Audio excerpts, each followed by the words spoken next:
this garbage was fallen out of someone's vehicle and left in the exit lane right here. And as I came out from behind a car and exited into this lane, I did not have time to stop, smoked this piece, and it sent it into this cone. This cone got knocked over. Alright guys, so as you can tell by the intro clip to this video, we have a somewhat depressing video ahead of us, and I'm going to go through all the details once you guys finish watching this clip, so check it out, and I'll see you guys in a minute. And damaged my front bumper on my car. You can see this is all pushed in, the front lip is broken, the daytime running light is cracked and broken. The bumper is now misaligned with the fender. That also got chipped, but you can see that this fender mount is now bent and there's a gap here. My seal is now trying to fall out all the time. The wheel liner got broken due to the bumper falling back so hard. As well as my back fender, I believe the 3M film actually protected it. I'm hoping the paint is okay under there. And the wheel too. And this was on the 153rd Avenue exit on the Anthony Henday heading east. So as you can tell by the video, I don't really know how it happened. It all was so quick, but basically someone dropped at some point in time on the exit to 153rd Ave off the Henday. They dropped this weird table, chair, rack thing. I don't even know what it was, but all I know is that it had a massive thick wooden part of it, and that thing basically just like smacked my bumper, did a bit of damage on it, and yeah, just kind of ruined my day for that. So ruined the rest of summer for this car. It's still drivable obviously because I'm here driving it right now. It's just really shitty that you try really hard to keep things as clean as possible and well kept, and then the lack of effort of one person can ruin it all for you. So we're gonna go through the little bit of damage that's on the car. I'm gonna explain my options for repairs, and we'll just go from there. Maybe I'll see if you guys have some suggestions for me as well, but we'll talk about that in a minute here, and I'll just show you guys the damage. So this is after I played with the bumper as much as I can. Basically, whatever I hit was on this right side corner. It smoked the bumper, ended up somehow coming around the side of the car. Can't really see, I guess it's in the shadow, but let's see if I can get it for you guys. This spoke, it just scratched up my wheel a little bit and then came back. This is what sucks the most, I think, is it came back and ended up hitting my fender. It's a little darker. Luckily it's 3M'd, but it did create a bit of a dent and it ruined the 3M here. I'm not sure if the paint is going to be okay. It looks like it took off the clear coat just on that corner. But I think that's the shittiest part, is that it's not just the bumper, it's the fender too. Luckily my boy Devin could probably re-3M that and it'd basically be not noticeable at all. Maybe a quick little PDR for this little dent here. Let's see if you guys can see it or not. Sorry, I can't see the screen on my camera at all because it's so sunny, so if I'm getting really bad shots, I apologize. Yeah, I don't know if you can tell it's there, but it's there, it's dented, it sucks. And Devin just pointed that out to me yesterday. I had no idea about it, so whatever. Anyway, because the car is fully 3M'd, I'm lucky enough that it held, I feel like this held the bumper together a lot better than it would have if I didn't have 3M. But you can see that the film itself is peeling up here. All of the paint is spiderwebbed and cracked, and the bumper did end up actually ripping a little bit right here, as well as 3M scuffs under the daytime. The daytime did break. You can see it's all cracked up, and actually there's a chunk of the lens missing on the bottom.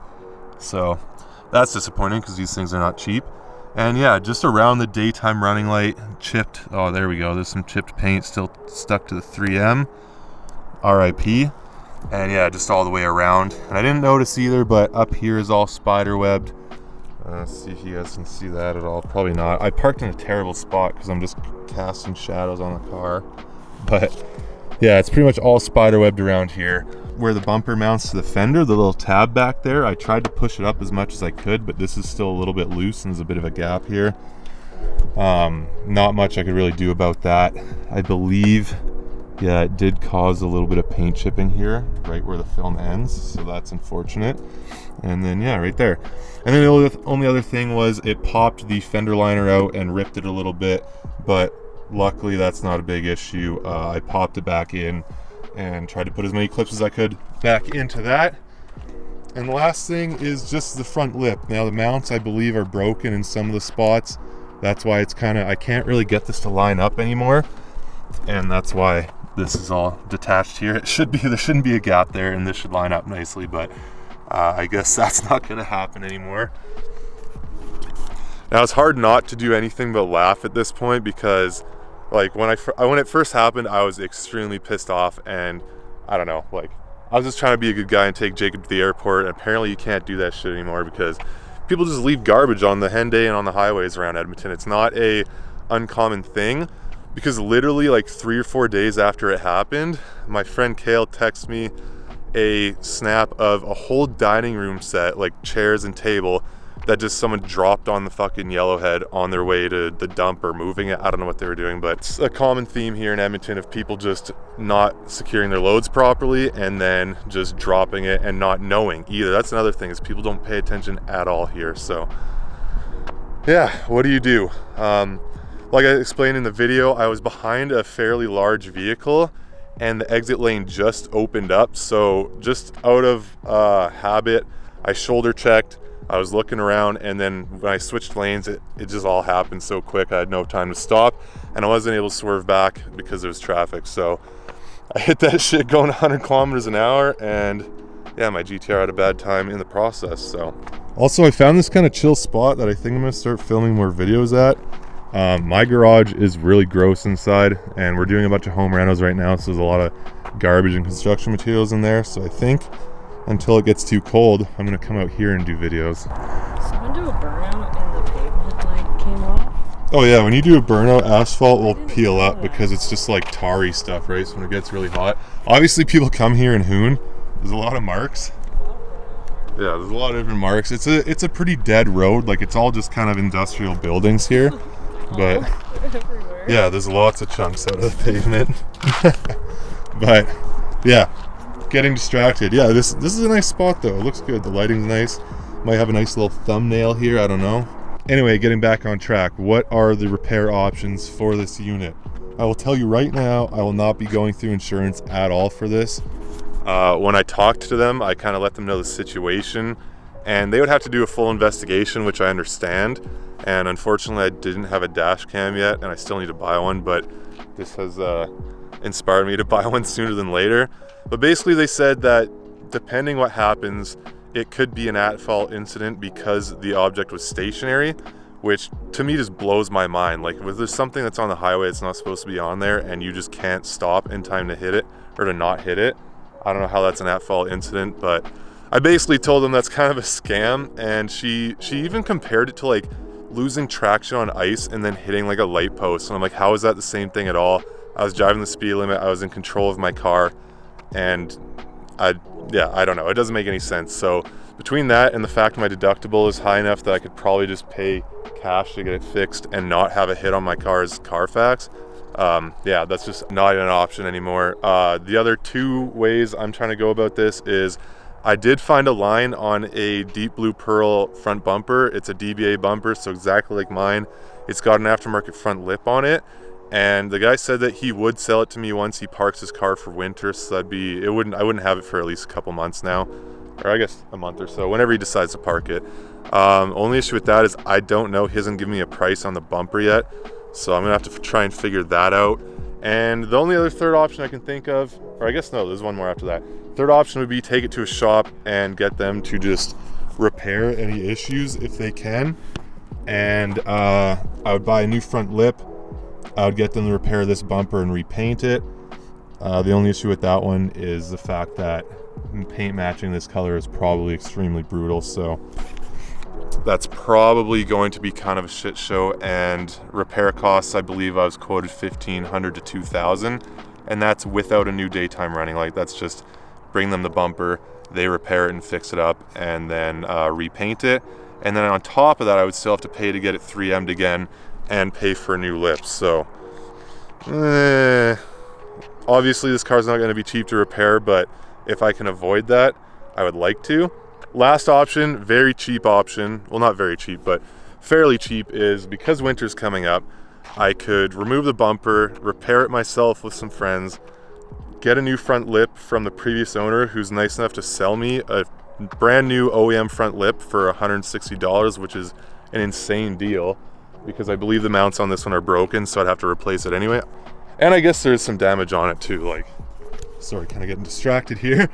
But yeah, it's scuffed up and beat up there, and also this was cracked when I bought it, which isn't a huge deal, I didn't really care. It's a front lip, it's gonna get damaged here. But yeah, buy a new front lip, and then I would repair it with some friends and just sand it down, smooth it down, primer it up, and then wrap the whole car. So that would get me through the winter with the car looking basically completely undamaged. It would be a new color, which is what I would kind of want to do. I haven't decided if I 100% want to wrap the car yet, but that's definitely an option, and the cost would be extremely low, like sub $1,200. So that is the cheapest route. It's not my favorite route because all it's doing is postponing the issue, which is getting the bumper repainted and having everything back to stock and nice and clean again. But yeah, it's just unfortunate that someone else's screw up makes you pay thousands of dollars to make your car look exactly like it did before. So I don't know. But yeah, those are kind of my options for fixing the car. Like I said, it's not super noticeable unless you're looking for it, but it still bothers me enough because, like I said, I try really hard to keep this car looking good and staying clean, and then something like that happens and kind of ruins it. So let me know what you guys think. If you can think of any other options, I would be open to them for sure. Oh, there's someone coming down here. Some hooligans are coming down here to do some burnouts or something. No, I don't know what kind of cars they are. Oh, maybe it's like a fucking Chrysler. But anyway, I think we are going to dip out of this spot because there are people coming, and yeah. I just wanted, or that too, yeah. So I just wanted to discuss those options with you guys. I wanted to update you on what happened with the car. And if you don't follow my Instagram, you would know by now that this happened. This was like, what? Over a week ago now. Yeah, almost 2 weeks ago now. So I don't know what those people are doing. 100% a drug deal. Yeah, those people look sketch. Like window half dead. And it's when it's a Chrysler 300, you know that shit's gonna be, yeah. Anyway, stereotyping cars. Follow my Instagram, and you guys would be more up to date on things like this. I'll put the link in the description below. And yeah, other than that, I don't really know what else to say. It's just shitty situation. Thought I'd let you guys know what happened, and hopefully something good will come out of this. Everything happens for a reason, so hopefully, I don't know, maybe a cool front bumper. Maybe I get that front bumper with the aftermarket lip. It's a top secret lip apparently, and they look pretty nice, so that might be decent if I can get it for a good price. And yeah, shit happens, but we're still out here driving it, so soon I think a new, oh god, I hope it wasn't too dark. Soon I think a new video will be winter prep in this unit. I've got some things on the shopping list that I want to get for it before winter comes around, and I'm going to share with you guys how you can prepare your car for the winter as well, especially if you're going to be driving something kind of higher end and expensive, I guess. Anyway, series of unfortunate events is over. Next video is going to be a lot more positive than this one, and we're going to be doing some cool shit at the track.